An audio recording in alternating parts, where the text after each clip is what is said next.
नमस्कार। आज हम एमए फाइनल इतिहास के ग्रुप सी के 8th पेपर को देखेंगे, गांधी दर्शन।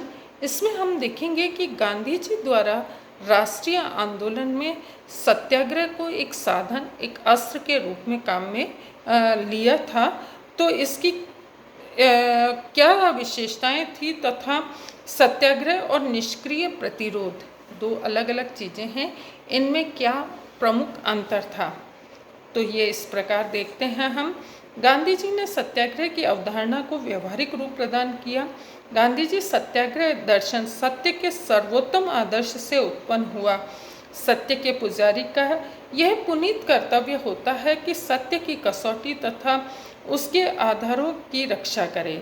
प्रचलित भाषा में सत्याग्रह का अर्थ अहिंसात्मक प्रतिरोध से लिया जा सकता है, लेकिन सत्याग्रह केवल अहिंसक प्रतिरोध के विभिन्न रूपों असहयोग, सविनय अवज्ञा, उपवास, धरना आदि तक ही सीमित नहीं है।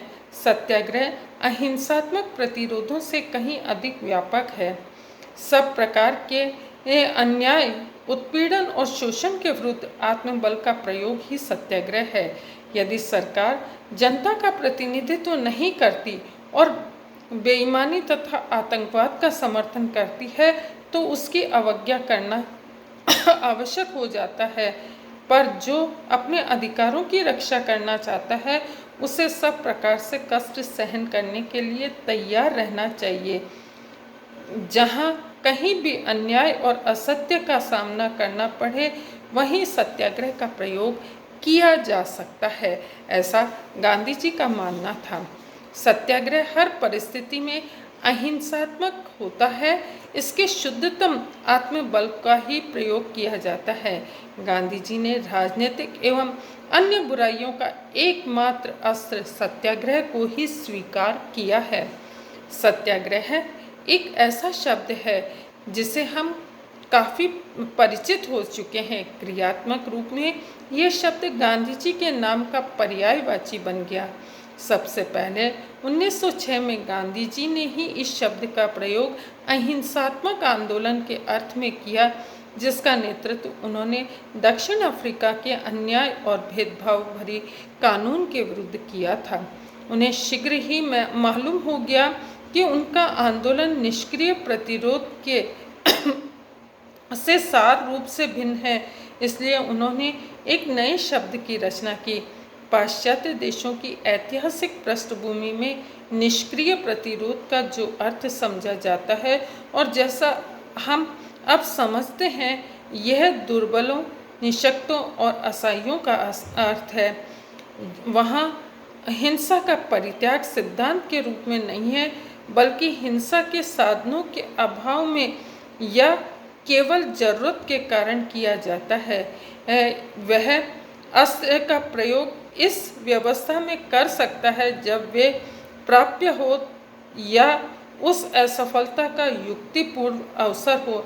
निष्क्रिय प्रतिरोध सशक्त प्रतिरोध की तैयारी में था और उसके सहयोग से ही हो सकता है। सत्याग्रह एक प्रेम का विधान है, सभी के लिए प्रेम का मार्ग है। वह सभी परिस्थितियों और सभी रूपों में सिद्धांत रूप में हिंसा का पूर्ण परित्याग है। वह किसी भी प्रकार की ऐसी हिंसापूर्ण क्रियाशीलता के साथ कदापि नहीं चल सकता है जिसमें व्यक्ति और संपत्ति की क्षति सम्मिलित हो।